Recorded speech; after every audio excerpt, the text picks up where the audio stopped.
Good. Hello, and welcome to Ask the Experts. It's a place where we're speaking to market-leading professionals to learn and discuss the current trends and topics in the learning and development arena. With me here is Mike Plumton, founder of Happiness Factory and senior consultant for the Training Edge. Hi, Mike. Thanks so much for being here. I'm really looking forward to our discussion. Hi, thanks for having me today. Yeah, you are so knowledgeable in great topics like positive psychology and emotional intelligence and resiliency. And all these topics really lead me to the conversation about self-care, which unfortunately too often we just don't talk about, nor do we do it, right? We don't take the time to do self-care. So can you tell me what it is and really why it's important in the workplace? Sure. So self-care really simply is taking care of oneself, right? Like that's as basic as it is. And I think because it's basic, a lot of people are like, well, what does that mean? Like I sleep, I eat food. When we're more intentional about it, that's when the magic happens, right? They're intentional activities with the idea of like restoring your health, with enhancing your energy, with reducing stress, right? All things that we all want. And you're talking about priority, and I think that's something that I'm going to get to in just a second, because I think it's about really grounding that idea of what it is, right? Often we think about self-care when we're in a crisis, when we're burnt out, when we're overwhelmed, like, oh, like I need a break from work, I need to go take care of myself. And it's like, you needed it like 6 months ago. You need it daily, right? So when I think about self-care, I think about self-care practice. That a practice is something that we do regularly. It's something that develops. It's something we get better at. It's something that we might miss tomorrow, and that's okay because it's a practice. It's not an evaluation. It's something we work on and we grow with. I think an important analogy that we often use is like, in case of an emergency on a plane, put on your own mask first, because how can you take care of yourself how can you take care of someone else if you can't take care of yourself? And that example it doesn't fly with me. Very much that pun was intended. Yeah, really, that's a good one. And the reason why is it says like we need to be in a state of an emergency before we take care of ourselves. Like even on a layer, it just says that. And that was really prevalent as I was thinking about this chat today. I was listening to this guided meditation breathing exercise, Jay Shetty, and he talked about how we give kids a lollipop after the dentist, right? The idea is that we reward someone for something after being brave or facing something that might scare us, right? Like the idea of a dentist versus crisis on a plane, right? Like, it's a little bit more like, oh, like, why do we do that? And it really is about like a reward, but it's also like you did something that was tough. And here, this will help you feel better. And Yeah. that's really what self-care is about. And that practice element of it is like, we don't have to wait until crisis plane is going down. We just need to be like, yeah, today was a tough day. And I know it was a tough day, or it might be, or I just want to feel better than I am right now. And that's what self-care is ultimately all about. It's such a good perspective that you shared with me because I always think that so many times people think that self-care is they're going to take like 2 hours, every couple months or maybe every year. I'm just going to take myself, I'm going to get myself checked into a spa. But many times it's about, it's beyond that, right? So if you're doing it proactively, you might never get yourself into that crisis state if you're doing it right, right? That's exactly it. That's totally exactly it.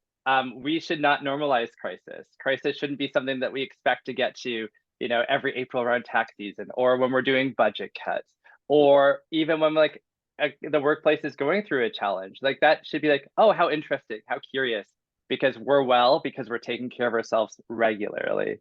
Yeah.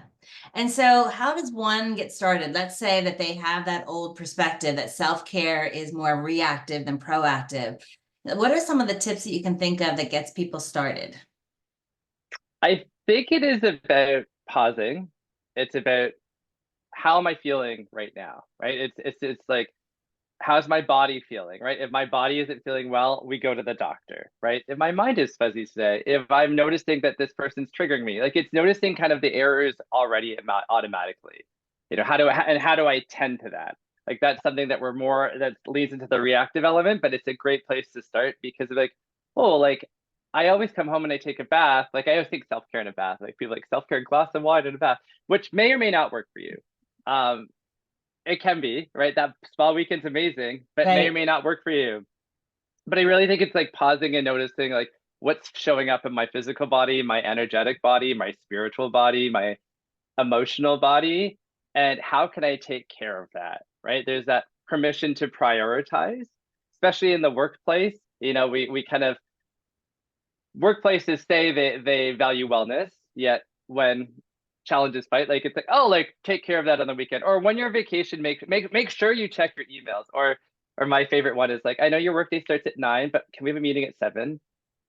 And it's We do that all the so time, right? We do it all the time. And I say that all the time to leaders, like, what messages you're sending out. If you're sending out an email at 11 o'clock at night, your yeah. expectation is that they're also working, and or that you're setting this example up that there are no boundaries, there are no timelines in terms of when you're stop and starting. And no wonder that wellness and that taking care of yourself becomes such a challenge, right? And it becomes this abstract idea, or like, again, it's like, I'll take care of myself later. Later. When I retire, I'll do that amazing trip Mhm. later. Right, right. And this, it's like, I think you've touched on something really important about that role modeling of self-care. How is it generated within a team, right? Self is me taking care of me, yet there's also an element of team, right? How do we bring this into conversation more often? Like, how are you taking care of yourself? Like, ask me at a meeting, like have a quick share. Like, yeah, today I took my dog for a walk and I put my phone away.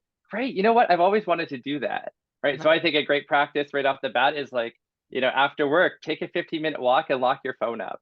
Like the idea of phone being also like X on anything on a phone. Like a phone is not self-care. Even people like, oh, I'm unplugging. I'm like, great, you're zoning out and you're killing your energy and you're using up your willpower. Is that self-care? Not at all.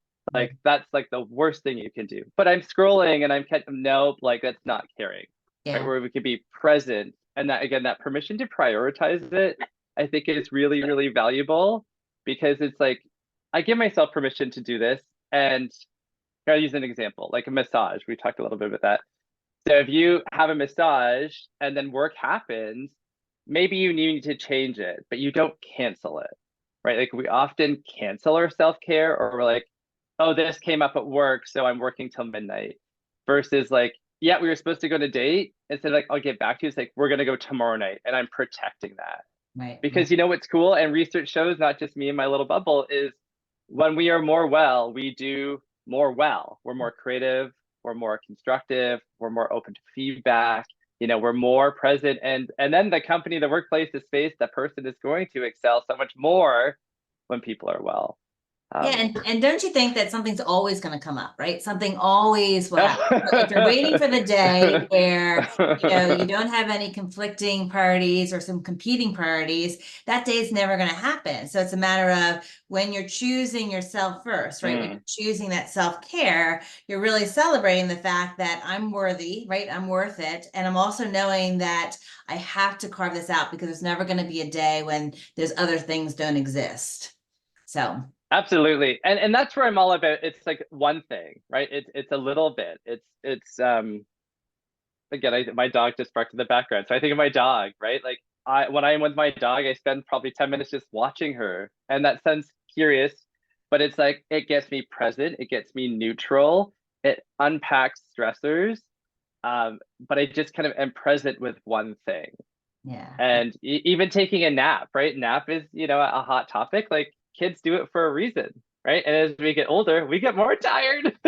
Yeah, So it's just like to permission recharge to, our batteries, right? And so just to kind yeah. of, I always find, if I've got to like sometimes what I call effort, right? If I know Mm, I should be like taking a break here and I don't take that break, then whatever I'm doing is going to take me 10 times longer to do versus if I just take that 10-minute break, it's going to get done mm, like we split. And for some reason, we don't remember those things. And yet when we do it, we're like, that was such a good decision that I made, right? So hmm. good. Yeah, and you hit it exactly. Is like when we notice like we're fuzzy, or like, oh, my brain is squirrels, it's going all over the place. The best thing we can do is like what we tell ourselves is push through, keep doing it. It's like stop, put your head down, unplug. 10 minutes, put a timer on.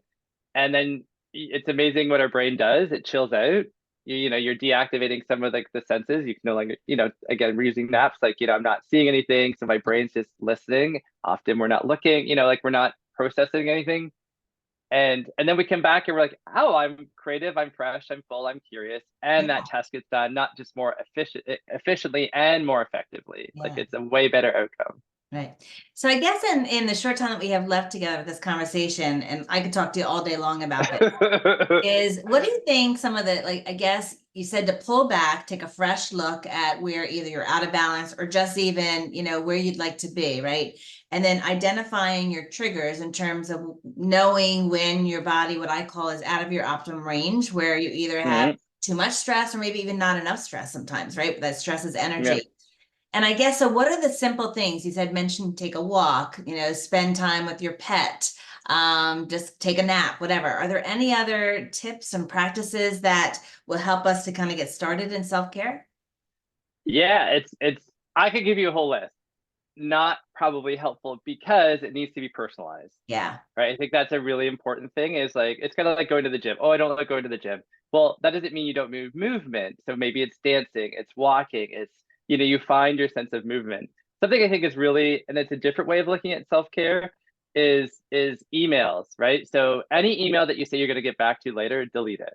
Right? Any listserv that you're part of, unsubscribe. That you don't, if you don't read it fully, unsubscribe, because self-care electronically is our inbox, right? If our inbox is not like, oh my gosh, I have 150 new emails, it's been an hour, right? And if we can kind of clear out that clutter, it also feels better. So that's just another tactic as we're thinking of it. It's really multifaceted because it all overlaps with that sense of like, how can I be more well? If I Love can go on a vacation and come back and not have 1,000 emails, that feels a lot more better for me. Yeah, love that. And I think, the message here as we're wrapping this up is it's got to be a personal experience, got to be a personal list. Totally. And what I Hmm. believe is that people need to make that list and have it accessible, whether it be your screensaver on your phone or Hmm. a post note on your computer, because when you need that self-care, we sometimes don't remember what makes us feel joy and what makes us feel happy and makes us feel. But if we had that quick reference list, and even just as kind of an accountability, when was the last time I did these things?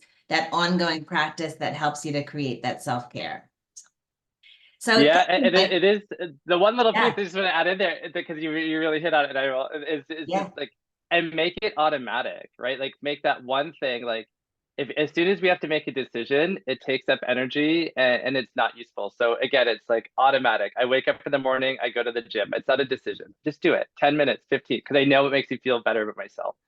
So whatever that is for you, just make it one little ritual that you just do, and then you're going to find it's just part of your routine, and then that's when the magic really starts to happen. that's a fresh way of looking at it, right? Because it becomes part of you brush your teeth every day, and it just becomes that automatic. This is just self-care is just what I do because I'm worth it.